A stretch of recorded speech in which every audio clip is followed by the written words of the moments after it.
Hello, everyone. Good morning, good afternoon, and good evening to all of you who are joining us today, and welcome back to this session, which will be on wastewater. This is the fourth of the series of webinars where we are going to be taking you in depth to the different Higg FEM impact areas. And we look forward to be spending some time with all of you, understanding your queries, and also talking of how we would be able to improve the wastewater section from Higg FEM. Before we go on, let me just give you a brief about our organization, which is Leadership and Sustainability. It has been spearheaded by our CEO, who is Ms. Karen Eggberg. She has had a long experience in the sustainability area. We've been working on projects in materiality assessment, strategy development, value chain, and business integrations of sustainability. And Karen was also awarded the Higg FEM Verification Leadership Award in Barcelona in 2019.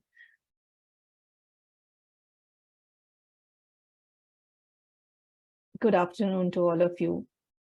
And this is my background. I'm a textile technologist with over 20 years of experience in the textile safety and consulting domain, a lead auditor with 14,001 and 45,001, a climate action plan assessor in the markets here, also a sustainability awards assessor, and with leadership and sustainability have been involved with Higg FEM verifications, trainings as a BEPI consultant, also as a ZDHC trainer and a BRM verifier.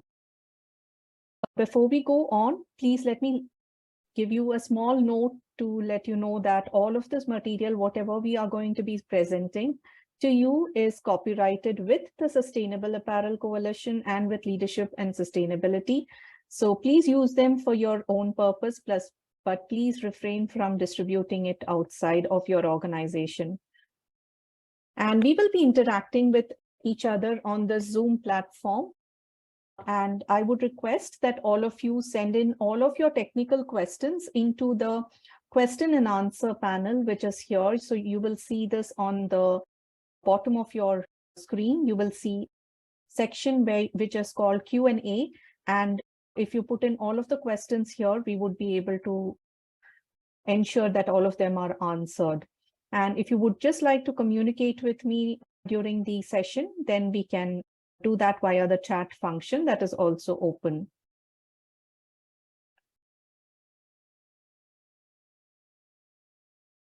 So yeah, please put in all of your questions. I did see one saying that you have a question. We will have them addressed as we go along into the session. This is the place where you would require to put in the question, type in your question, and you can just put it in the send function.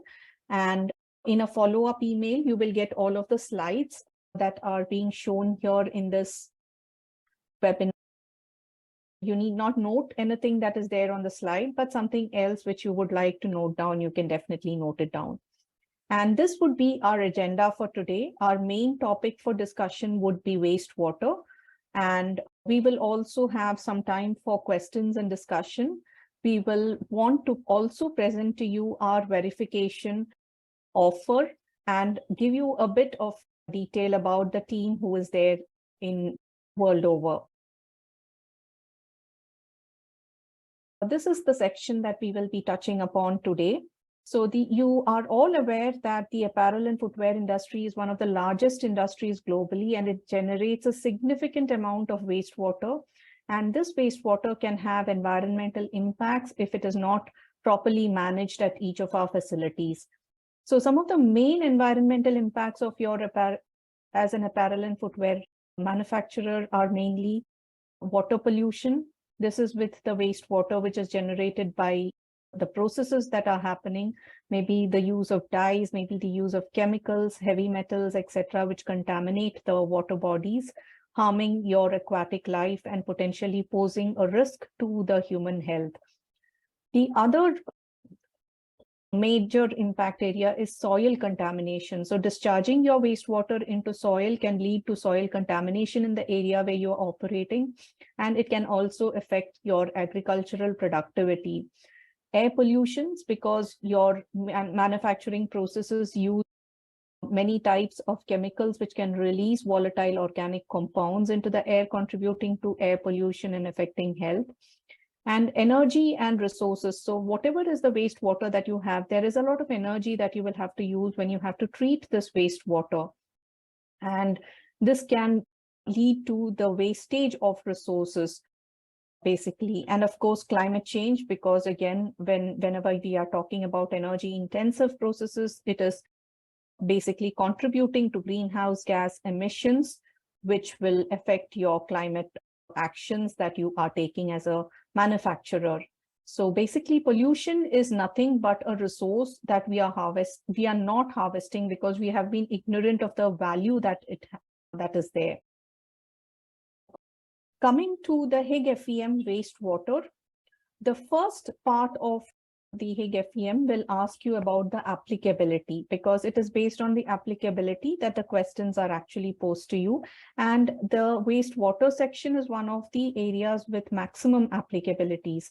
So here you would require, it has about 8 different types of applicabilities. Here you would require to ensure whether you are generating industrial wastewater. Does your facility have zero liquid discharge is another question that is posed to you. Do you treat your industrial and domestic wastewater together is another question which is posed to you. And where exactly is this combined wastewater treated? So based on that, you have, based on your applicability as a facility, you will then be posed different questions to understand how you are treating your wastewater in your particular instance. And before we go on, we would like to give you an overview of what exactly is a wastewater treatment process. What does it look like? This is the flow chart of a typical wastewater treatment plant. And here you can see how the wastewater enters into the plant from the left, either as wastewater from process or from domestic wastewater, or also from your stormwater tanks that you might have. Then we have your equalization tank, your primary sedimentation before the wastewater flows into the biological processes. And all of the blue tanks here basically illustrate the wastewater treatment that is happening with the water, and the light brown ones that are there they give you an illustration of the sludge treatment that is happening. So this is a typical wastewater treatment process that happens with your primary sedimentation, with your secondary treatment, with your aerobic and anaerobic actions, with your secondary sedimentations, and finally into your tertiary treatments. This is a typical wastewater treatment process that we would like to introduce you into. And talking about the wastewater treatment process, all of your wastewater is basically collected via drainage pipes, and it is directed to a central point. So the pipes or tracks, etc., should ideally be leak proof, and the people who are offering all of these exhaust services should be using the appropriate PPE.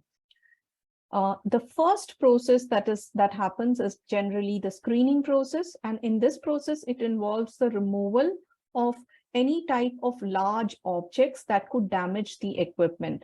So all of these large objects, it could be leaves that have been fallen in. Let's say you're taking your wastewater treatment from the stormwater plant or from the stormwater drainage. Maybe there are other large objects which could have fallen in. So screening is the process which will take off all of this material. Next, you have the primary treatment. During primary treatment, your macrobiotic solid matter is separated from the wastewater. And this process includes your sedimentation, your equalization, neutralization, your chemical coagulation, your mechanical flocculation, etc. Next comes the secondary treatment. And in this, seed sludge can be added to ensure the degradation of your organic components. And this is done under aerobic conditions with the help of bacteria and microorganisms. And this process could take considerable time. And basically all of the sludge then settles into the bottom of the tank. So I can also see some questions here coming up. Please help to explain once again, slide number 14. Okay, I will go back to that to just give you a quick view after the slide is over. So after secondary treatment, next comes sludge handling. And in sludge handling, all the sludge that precipitates during your secondary treatment is removed at regular intervals and it is dewatered in a filter press. So the filter cake is disposed of and the filtrate water is fed back into the wastewater treatment plant. And then comes your tertiary treatment. So similar to how drinking water plants function, the tertiary treatment stage can actually remove 99% of all the impurities that are formed. And it can use different techniques. It could be oxidation, it could be electrolytic precipitation, or foam fractionation, membrane technologies, etc. And the tertiary treatment is generally quite equipment intensive, and it is also a costly process to install.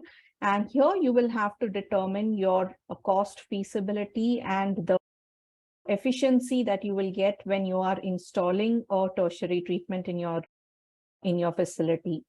And finally, it comes the last stage where the treated wastewater can be disinfected for at least 20 to 25 minutes by mixing it with chlorine with sodium hypochlorite.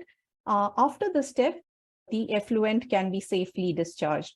ZDHC has actually produced a great document which talks to you about different wastewater technologies. And in wastewater treatment technologies, basically what happens is it is the type of pollutants that you create which will determine the type of wastewater treatment that you will have to install.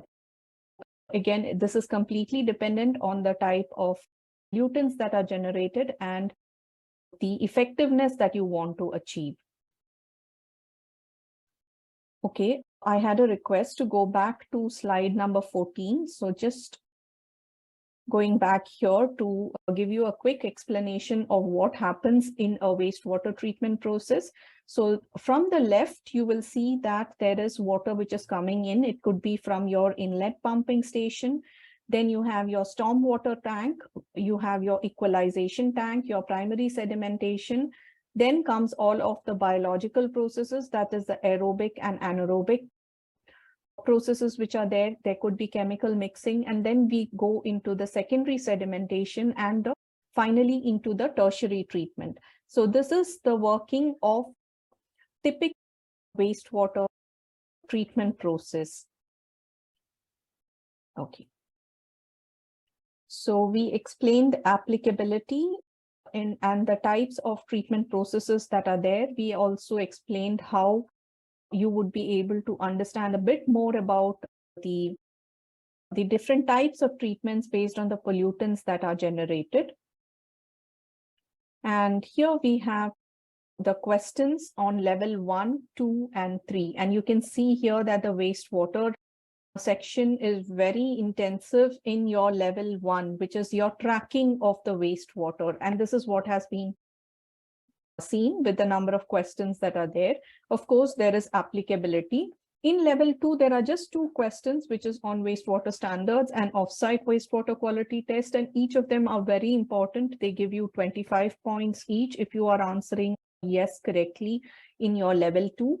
And level 3 is where they're asking you for your wastewater reuse and recycling. And this again is quite important because here you can say that you are reusing your wastewater as process water and gain almost 25 points in that section. So these are your questions in level 1, 2, and 3. The scoring is as described in the Higg FEM, the how to Higg guide, and it goes in the same level. So it's not like energy where level 3 is not scored. Here, all of the 3 levels are scored, and we have to be mindful of that as we go on. And okay, I can see 2 or 3 questions, which we will also answer as we go along. We do not have industrial wastewater. We are treating domestic wastewater through STP. Yes, so in that case, you can say that you are not having any industrial wastewater and that you have only domestic wastewater. So only those questions will actually be posed to you. And there's one more. This is Shika. Can you please suggest how to handle sludge cake, how to store this until it is sent to authorized agency? Yes, we will be talking about that in a later slide. Thank you for that question.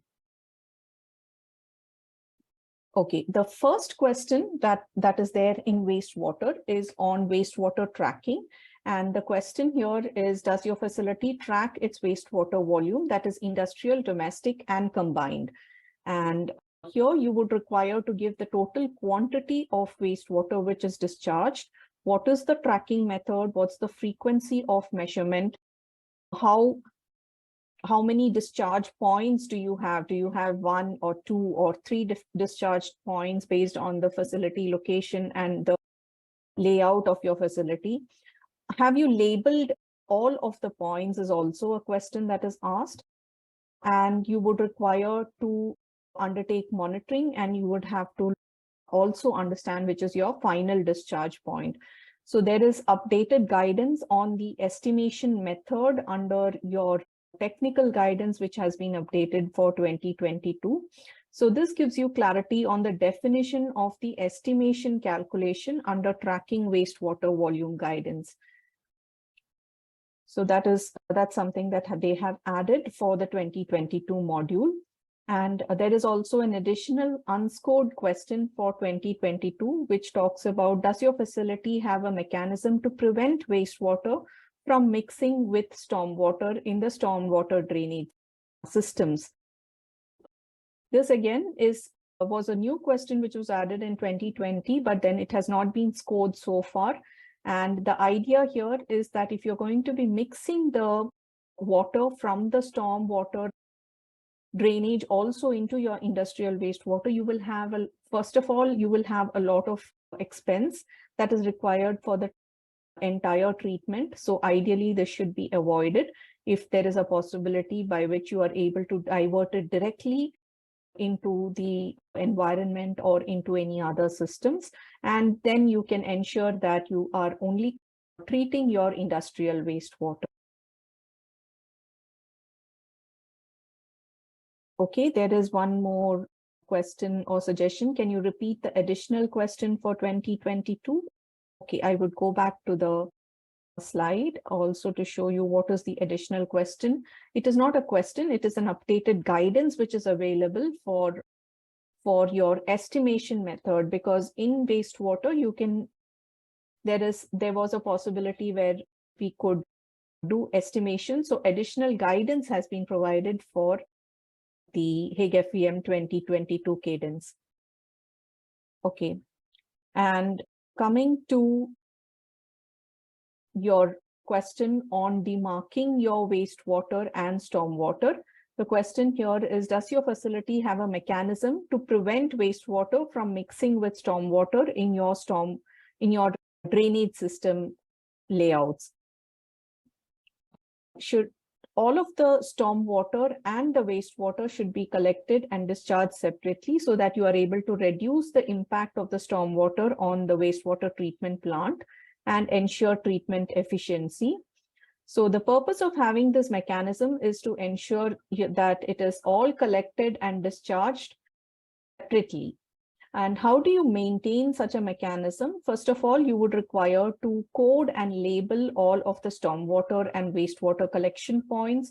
Your drainage systems, you should ideally assign a designated responsible person or a department who is regularly monitoring as to what is the collection, how are you reporting it, whether the values that you are reported are correct or not. You should also develop a stormwater and wastewater drainage map with the information of the location, the uses, the codes, the responsible persons, and post this in a location which is most accessible for all of the employees. And the facility's wastewater collection and stormwater drainage system may be included in your facility's structural engineering or utility drawings as well. Next, you would require to provide training to all of the personnel who are responsible for the collection. And also there should be regular monitoring which happens. The documents that you require here are for your stormwater and wastewater drainage maps that you will be able to upload into the platform, and any type of documented policies, procedures for your regular maintenance can also be indicated for this particular question.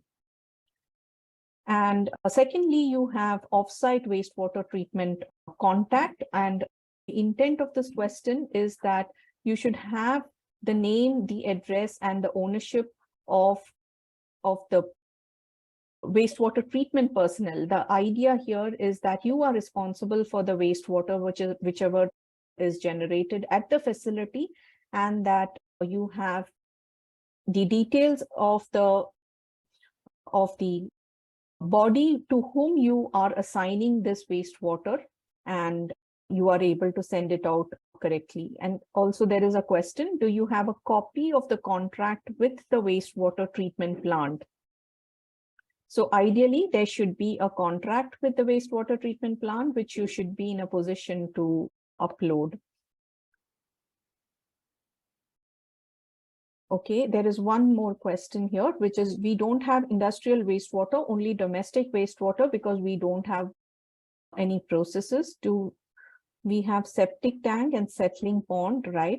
For the wastewater aerobic and anaerobic treatment is okay because we are sending water analysis every 6 months to the lab. Yes, this is completely fine. If you don't have any type of industrial wastewater generation and you have only the domestic wastewater, you will then only be posed those questions on the Higg FEM platform. So you will see that in your applicability as well.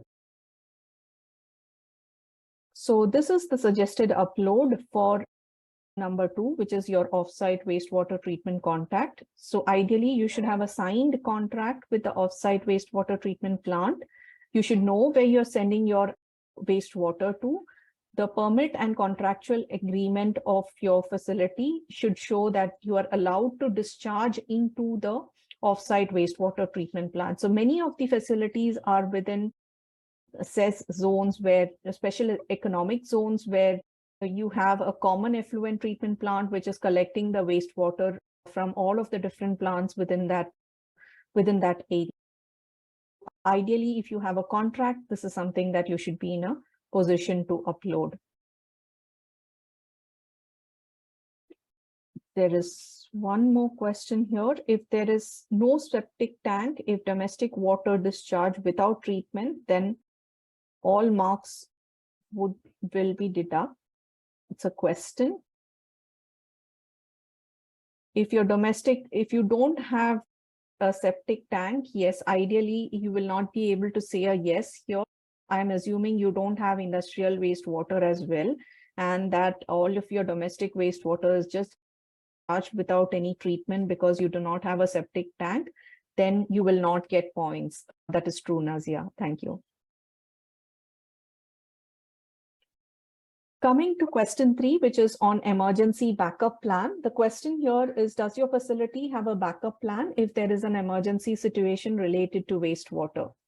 So ideally, you should have an emergency shutdown option. You should have a holding tank, and the volume of the holding tank should be ideally about 1 day's discharge into the holding tank should at least be available. You are asked also a question on what is the size of the facility's holding tank, whether you have any type of secondary treatment, biological and advanced chemical treatments, or it could be any type of other treatments that you are carrying out at your facility. And you are discharging this to an offsite water treatment plant. What are the type of trainings that you are offering to the employees, and any other backup process that you have? So all of this is basically asked in your question number 3. And so this question basically promotes a contingency plan that you should have in the event of a treatment process failure that is happening at your facility. So if you don't have a backup plan, you will not be able to complete level 1, as this is critical to preventing any kind of accidental environmental contamination. And again, here the suggested upload will be your emergency backup process that you have established at your facility.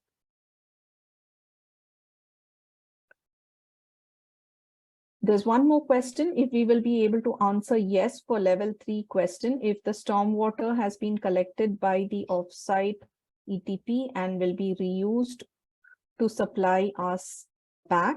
So yes, if your stormwater is actually collected by a third party and then you are giving this back, we will have to consider whether it can be said that you are using it for process water.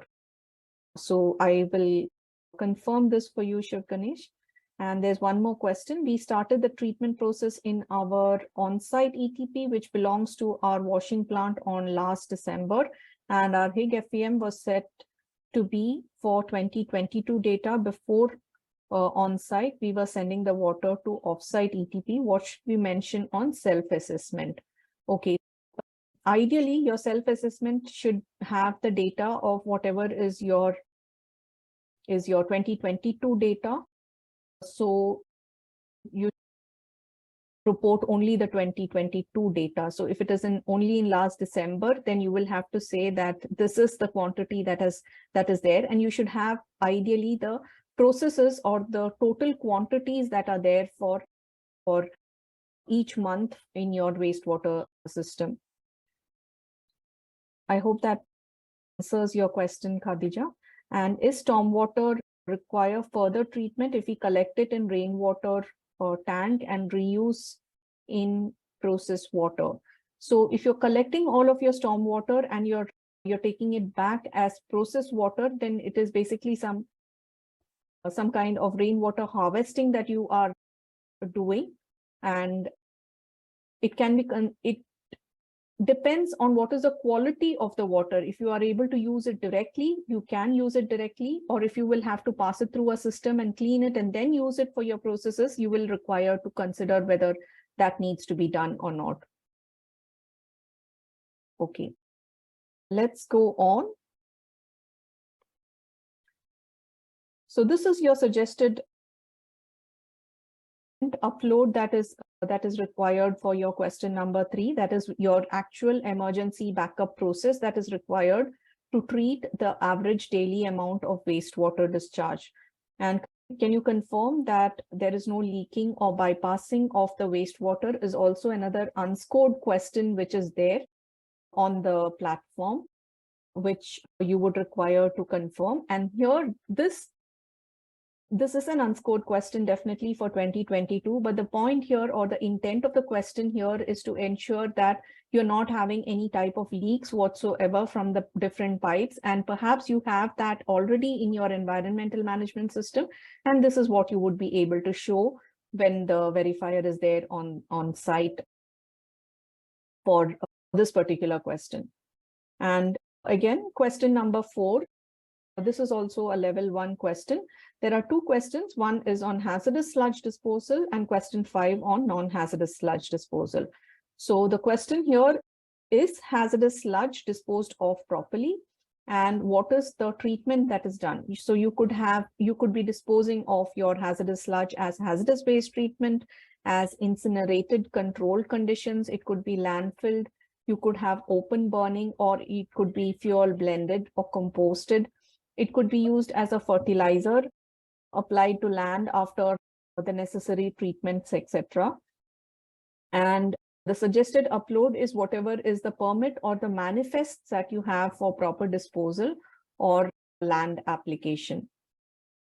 And here, for question number 4, you will also require to have a training which has been conducted for your personnel So here you would have to have a record of what is the training topic on which the training has been conducted, the number of employees who have attended the training session, and what is the frequency of the training. You also have the test, which is the TCLP, the Toxicity Characteristics Leaching Procedures Test, which is a test that is done to understand whether your sludge is hazardous or not by an external laboratory. And also, this particular test will give you what are the type of leachates, what are the heavy metals, etc., that are there in your specific sludge. And the disposal method would be whatever is the sludge treatment that you have to do in order to ensure that you are able to give the sludge off to the waste contractor in a manner such that he is able to further process it and dispose it off. You could also have energy recovery. There are many different ways where you will be able to give the sludge to perhaps a cement kilns where they are using this for recovering the energy from the sludge. And here it will be important to understand what is the legislation that you have in your specific location so that you are able to regulate and classify the sludge accordingly. And there are many cases where a similar kind of a sludge, depending on the local regulation, could be hazardous sludge or it could also be non-hazardous sludge. So this is important for us to understand.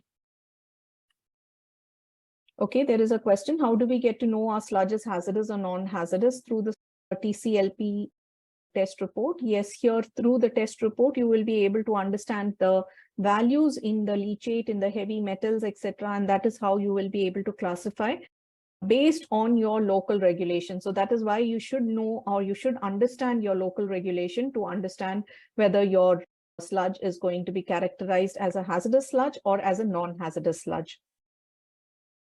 So your question number 5 is on non-hazardous sludge disposal. So the question is your non-hazardous sludge disposed of properly? And how can you dispose of your non-hazardous sludge? It could be incinerated, it could be landfilled, open burning, or you could have it fuel blended or composted, or it could be used as a fertilizer which is applied to the land. So these are the different ways in which you could dispose of your non-hazardous sludge. And there is one more question. For wastewater, we don't have a flow meter because we have 3 discharge points. Is it okay to use the 80 to 90% of the total water consumption as total wastewater generated? Yes, of course. It depends again on your actual situation. And please do go through the additional guidance that is there for the estimation that is given in 2022 Higg FEM guide or the How to Higg guide. So that will tell you. So there's one more question, how much quantity sludge we can store? So this will depend again on your local regulations and the amount of wastewater that you are generating. You should ideally have a place where you are able to store your non-hazardous sludge. So in your waste section, actually in Higg FEM, there is a section which talks about how you should be handling your hazardous waste. So it should be protected from weather. It should be in a position where it is not affected by rain and other weather conditions. It should be locked ideally, and you should have only authorized personnel who are entering into that particular section. And you should also have a good documentation system to understand how much of sludge is being generated on every day and how much is being taken into the storage capacity. In many a time, your sludge is actually left in the open as well. There is air drying which happens with the help of which you are taking off all of the water from the sludge. And this is fine, so long as you are able to ensure that there is no contamination that is happening to the land wherever you are located. Okay, I hope that answers your question. And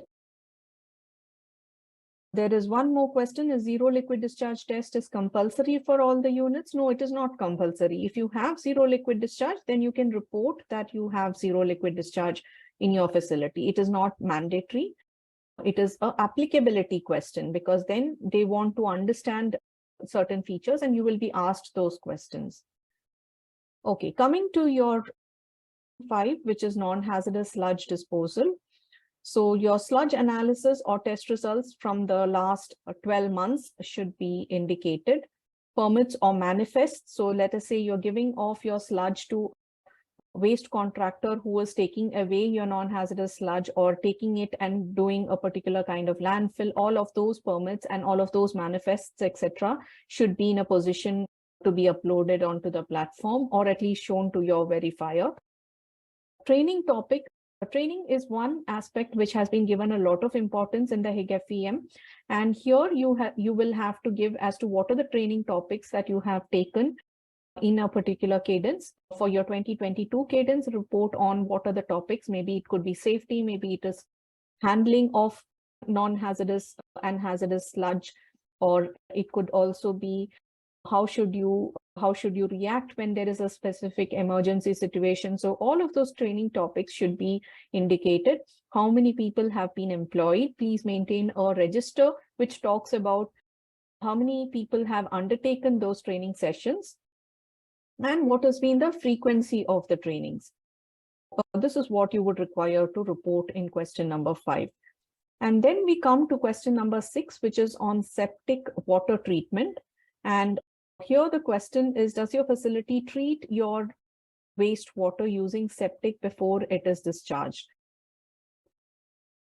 Here you would require to give the relevant details of whether you have a septic tank. You would require to understand whether you provide training to all of the facilities. How is your septic tank unloaded? Do you have a plan to upgrade your septic tank? Is also a question that is posed in there.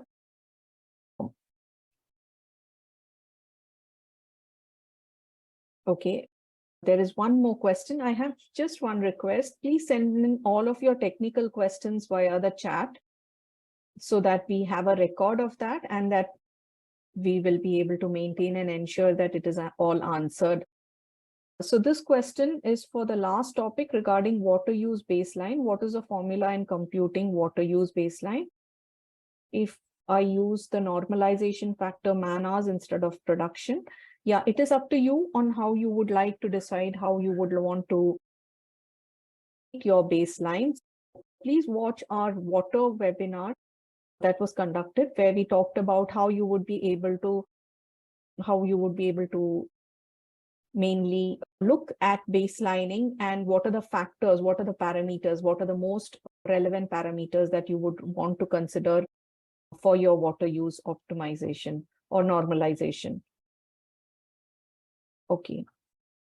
The suggested upload for your septic tank is basically that your facility is treating the septic wastewater before it is being discharged. And if you have any plans of gradation, if there have been discussions, let's say during management review meeting where you have decided that, yes, you would like to go in for a more advanced septic treatment plant that will be able to treat your septic wastewater, then you can show those documents as well, and you will be awarded points accordingly.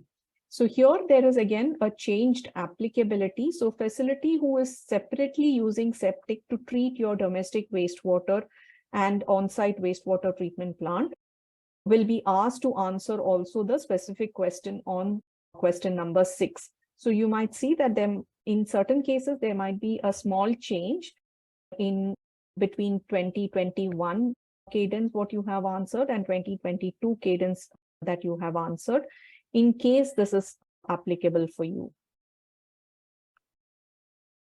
And yeah, again, training topic is important. Let us say you have trained personnel on how you would be treating your septic waste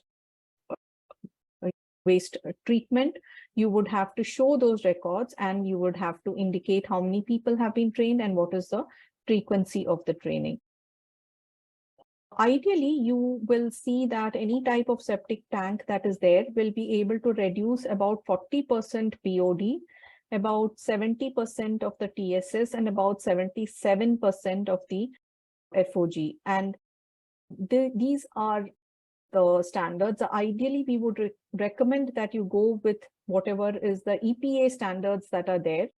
These are good basis because there are not many regulations which are there for the septic wastewater treatment locally generally. There is also a link that we have provided which has some good information. I would request you to kindly check out that link. And next, so we have now covered so far all of the questions in level 1.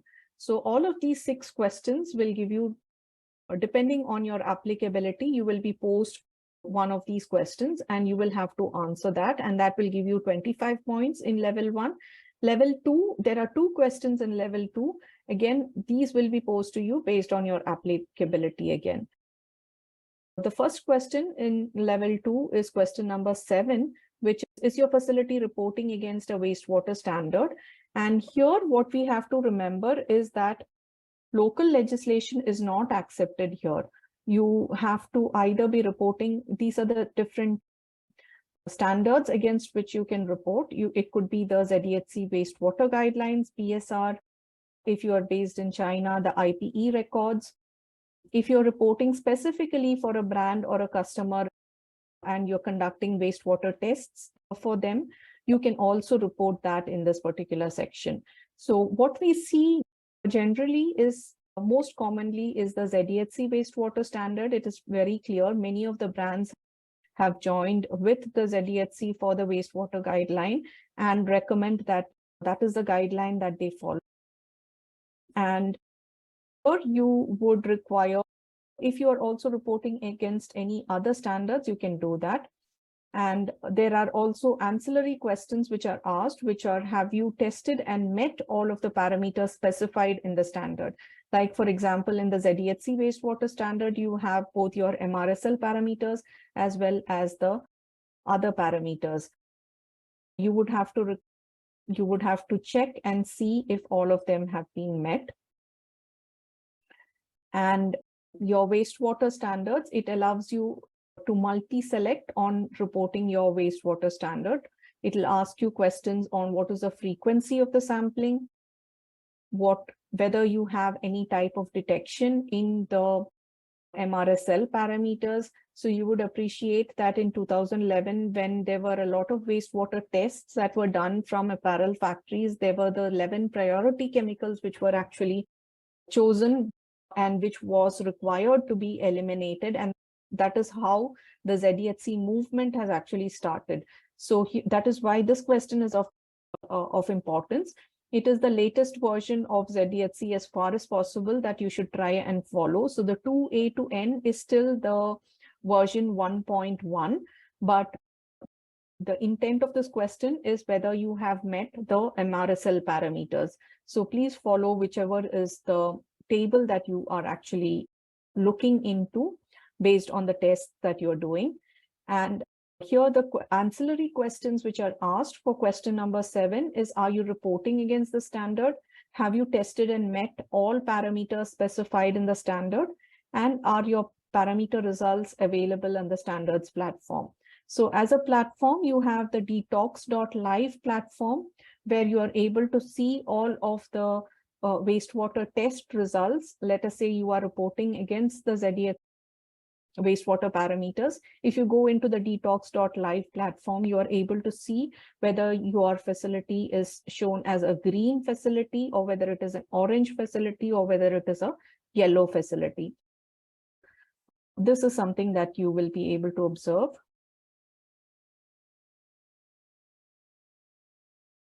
Okay. Can you share the significance of BSR? We are only reporting against ZEHC. That is perfectly fine, Mr. Jamal. You can report against whatever is the wastewater parameter that will be relevant for your specific facility. And so long as you say a yes, you will still get full points for this question number 7. You don't have to repeat or do another test for that. Okay. What is 2A to N table? So this is the MRSL parameters against which you have to report in the ZDHC wastewater standard. So this is as per wastewater standard 1.1. Now, of course, what is followed is the wastewater standard 2.1, which has now been updated. But what the idea here is that you have to report against the MRSL parameters and show that there is no detection of any of the parameters. And sample points, again, you have different points from where you will be able to take the MRSL parameters depending on your facility. You could have direct discharge, indirect discharge, or ZLD. And the version 2.1 also specifies what are the specific points from where you will have to take your wastewater in order to test that. And the ZDHC website has a lot of guidance already on that. And these are the new cycles, reporting cycles. There are two different cycles that are there, November 1st to April 29th. And you will have to submit your test report by the 30th of April for every year if you're doing this cycle. And you have the May 1st to October 30th, where you can report by October 31st for that specific year. This is with regard to question number 7. And then we have question number 8, which is on offsite wastewater quality test. Here, the question is, have you requested wastewater quality test results from the offsite wastewater treatment plant? And what I would like to also highlight here is that so long as you have put in a mail and requested for this particular test result from your offsite wastewater treatment plant, you will still be awarded marks. So maybe you might not have received a message from them, but please ensure, since you are the owner of your wastewater and you are responsible for your wastewater, Higg FEM expects that you have taken responsibility for it, you are understanding what is the further process that is happening, and that you are able to report it accordingly. Please ensure that you are requesting for this offsite wastewater treatment plant report. You can upload the documented request that you have made. And if the records are available, if they have been provided to you, then you can upload this record as well for your question number 8. So again, it is for indirect discharge. You will have to request for the wastewater quality results. What are the quality records that you are maintaining? Perhaps you have maintained it for 3 or 4 years. Since you have started reporting on the Higg FEM, you should maintain these records. And ideally, in your management system, you should also have that there is a due diligence or a site visit that is being done, so that somebody from your end is going, visiting them and understanding whether they are able to process all of the pollutants that you are generating as a facility. Is there one single pollutant which is of concern, which needs to be addressed? Do you need to try and reduce that pollutant? All of those details will come out when you're doing your due diligence visit to the external site. Okay.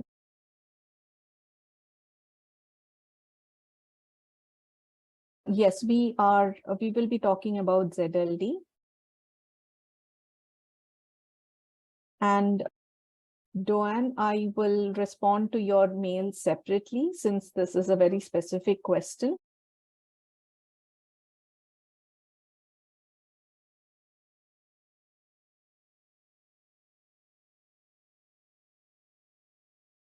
Okay, there is no 2A to N which is present. Yes, in the 2.1 version, you don't have your 2A to N which is present. But the Higg FEM platform basically is asking you regarding the MRSL parameters here when they're talking about the 2A to N. Please report against that if there is a confusion for that. Yes, in the 2.1, you only have 2, 3, and 4. That is right. So it is the MRSL parameters that we need to consider, Mr. Mohammed. Okay. Coming to question number 9, which is on wastewater reuse and recycling. The question is, does your facility reuse and recycle process wastewater as process water, that is into a closed loop? So your suggested upload for this question is all of the records which demonstrate that you have a closed loop recycling system. So here again, what I would like to highlight is the fact that if you're using your wastewater again for gardening purposes, etc., and for sanitation purposes, it is not considered as a closed loop. It is considered a closed loop only if you're able to take your entire process water or process wastewater and treat it and then take it back into your process water. Then it is considered as a closed loop. So if you're reusing or recycling 80% or more, you are aware it is quite a high value, but ideally, yes, you would require to recycle 80% or more for full points. If you're doing 50 to 79%, you will get partial points. And if you are doing less than 49%, then you will get 0 points for this particular question. This is your question. This is a level 3 question. Of course, it's an advanced question where they are asking you if you are able to process the entire wastewater and take it back into your process water. And if you are not aware, then basically it is 0 points. Here, we would like to also elaborate a little on ZLD, on what are some of the key drivers for ZLD.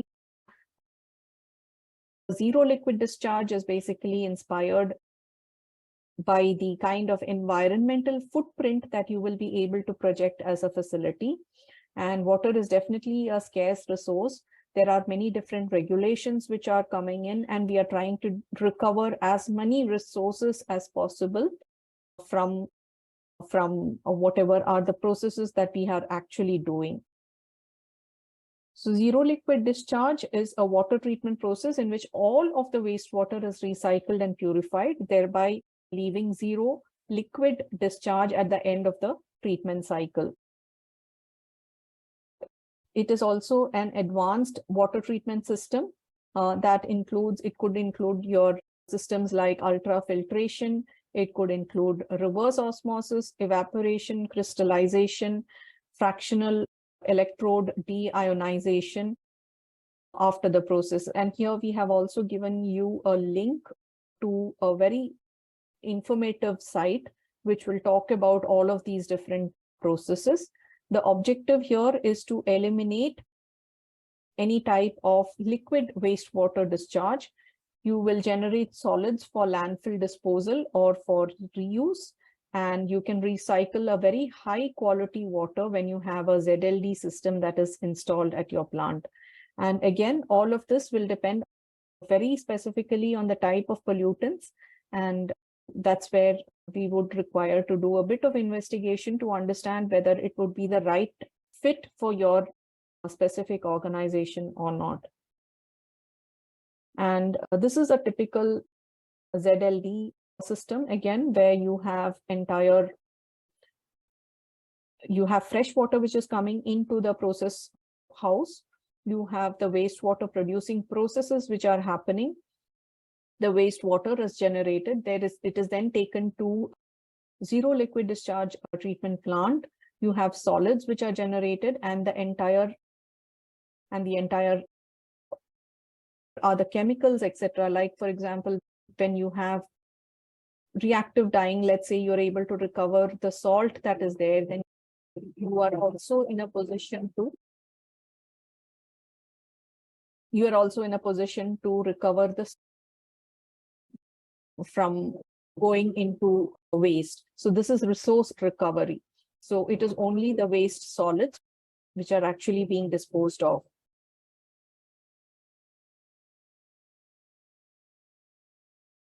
And here is again another example which has been provided. There is also a YouTube video which we would like you to take a look at, which gives you information. How does a ZLD basically work? You will have you will have the raw water which is coming in, you will have pre-treatment which is happening. Then there will be a membrane system which will have a reverse osmosis system to remove the bulk of all of the dissolved solids from the water stream in the primary phases of the concentration. You will have an evaporator for vaporizing the excess water in the final phases of the waste concentration before your crystallizer. And finally, you will have your crystallizer, which will boil off any type of remaining solid, any type of remaining liquids, leaving you with only a dry solid cake for disposal.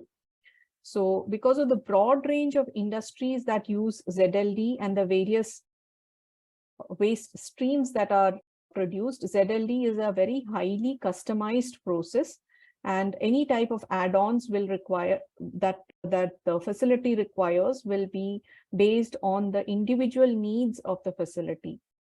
And one significant problem that is there with ZLD is still the sludge, which is generally pretty highly toxic, and it needs to be disposed of.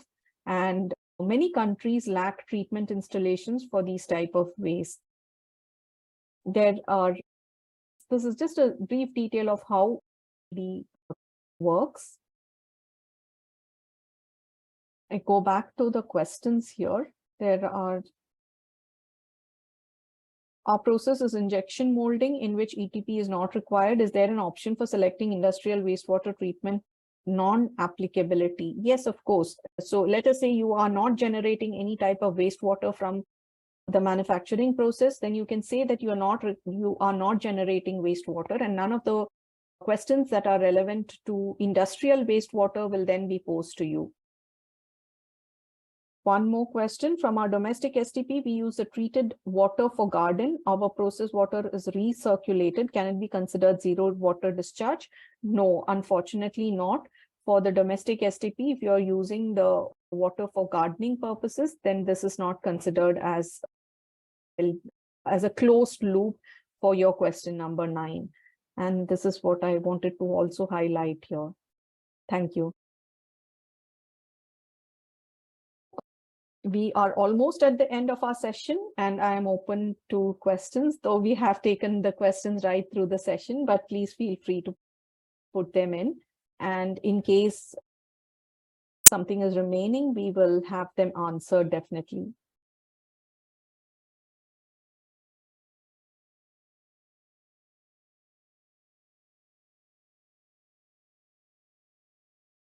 Okay, I see there are no more questions right now. Let me just go into the next section, which is to introduce the team to all of you. So we have a wide team team members who are located in different locations, and we will be happy to help you with all of your verification requirements, training requirements, etc. So this is just a small introduction of what the type of the trainings that we conduct. So there are many different in-depth trainings that we do also for different organizations. And here you will also see a link to each of our team members. You can contact them directly when required for your verification services. And here you can see all of the information that we have provided. These are the free webinars that we conduct every year. We have been doing this now for almost 3 years, 3 to 4 years right now. And here you can see there are some more webinars which are upcoming, and I would like to request that you also register for those upcoming webinars, where we will be talking to you about air emissions, waste, and chemicals management. Please do register for them as you get this presentation, and I look forward to seeing you in our next session.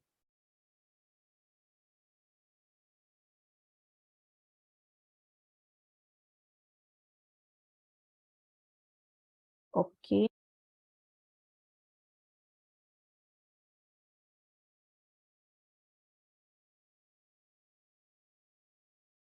My question is related to chemical. How can check our chemical is ZDHC MRSL compliant? Please attend our chemical section. You will have your answer to that because there is a very detailed question that we will be addressing there in the chemical section, Khushbu.